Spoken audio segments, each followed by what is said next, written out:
Let's talk about why you should play Albion Online. Albion Online didn't sponsor this video. We started playing Albion here at Koffee Fiends because this is how we've legitimately felt from the jump. There is your disclaimer, let's get started. If you are anything like us, you're probably ready for something different. You've been playing the same AAA theme park MMO for years now, and they all do the same thing. They have a preset path for you to follow, a preset progression system. Whether it's quests, levels, who cares? It's stale, it's boring, we've done it before. Look at this Destiny board. Start wherever the hell you want. There's no set path for you, it's what you want to do.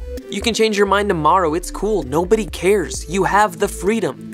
In Albion, I can build my own class. Albion is unique in that the abilities you'd normally see on class types are instead on the armor and weapons, meaning you can literally do whatever you want. In the last beta, I was an all-out DPS rogue who never died because he had a mage blink, an ice block, and a leap that got me out of there before anyone could touch me. And when my party needed a healer for a dungeon, I didn't have to log off my main to an ult. I just equipped a healing staff. That's literally all it takes to change roles. You just equip a healing staff. You just equip a different weapon, and I'm still not going to die because I get to keep the blink and the ice block and all the other skills in case things get too hairy. I'm not being forced into a specialization or a class anymore. I get to do what I want. That's what we've been waiting for. It's real freedom. But of course, freedom comes at a price. In Albion, death matters. The destruction of your items and the looting of your corpse will happen regularly come the highest tiers of the game. These mechanics may seem a little harsh to the current generation of MMO players, but I feel it's a lost art in the MMO genre. How many MMOs do you quit playing because you've gotten every best-in-slot piece of gear on your main? In Albion, gaining the best gear with the skills you're looking for is hard enough. Making sure you keep that gear in one piece through every battle and skirmish in the Outlands? Yeah, good luck. You can be on top of the world and lose everything in minutes. All of a sudden, the items in your bag start to look a little more precious than they used to. That helm is going to cost you a lot of money to replace if you lose it. It's going to take you days to raise a new mount if this one gets stolen. It's that fear of loss and that sense of dread lingering in the air that simultaneously stresses you out and invigorates you to keep fighting. To always be on your toes, to be mentally present in the game you're playing. Things you haven't felt since games like Dark Souls and Bloodborne, and have probably never felt in an MMO setting. It's addicting. And don't even get me started on the crafting. Everything in the game is crafted by players, even the gear that's dropped by mobs. I'm a huge crafter in every MMO, and I love being able to make my own armor. The problem I keep running into is, after everyone has their own armor, they stop buying yours. And your crafting profession pretty much becomes useless until the next expansion drops.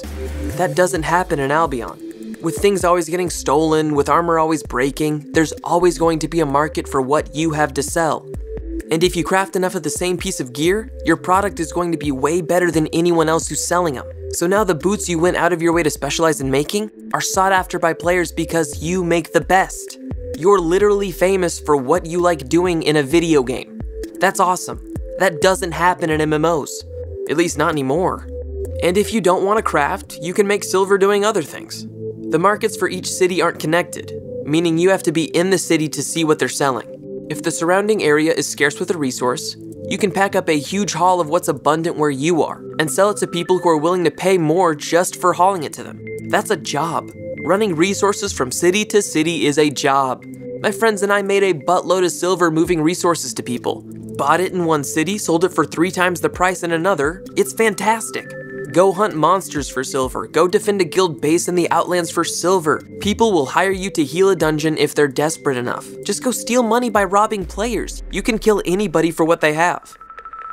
Which brings us to Albion PvP. The idea that you're able to loot someone else's corpse for that nifty pair of daggers they have is, well, too tempting, to say the least. You might think you're one of those goody-goody adventurers in every other MMO, some noble hero fighting for the weak and protecting the realm. But when there's no quests to reward you for your service, that tends to change an MMO player's tone real quick. Look at that guy over there gathering stone. He's been here for hours, he's probably gathered a lot. His armor isn't even that powerful. You could use some stone too, couldn't you? Why take the time to farm it up yourself when you could just loot it? All laid out for you on his cold, naked corpse. I mean, who's gonna stop you? Your conscience? Yeah, good one. I want you guys to take a second. Look at this. This starry night sky reflecting off the water. It's beautiful. Look at this broken castle on a snowy mountain. There is no reason for it to be here, but it looks dope. Look at these remains of an epic fictional battle that took place forever ago. The world isn't empty. Do you know why the Albion developers took the time to put these visuals here? To immerse you. The last and biggest reason to play Albion Online? The creators of the game give a shit about the world they've created. In the MMO sphere these days, it's hard to find a game out there with attention to detail like this. If they take care of their world this way, they're going to take care of you. Because you live in it. You're a part of it. It doesn't exist without you. We've all been burned by MMOs before. Arcade. And although technically we just finished beta, I've been playing the Albion alphas and betas for 3 years. I haven't felt burned once. Just the opposite. The value of Albion has only increased. Albion held off the release date for a whole year to turn the game into what you see now. They weren't making more money by pushing back the release, they did it because they care. You should play and support Albion Online because there should be more games like Albion Online. It's awesome. The only way more games like this are going to exist is if developers see that these are the kind of MMOs that we want, that we care about, that we want to play.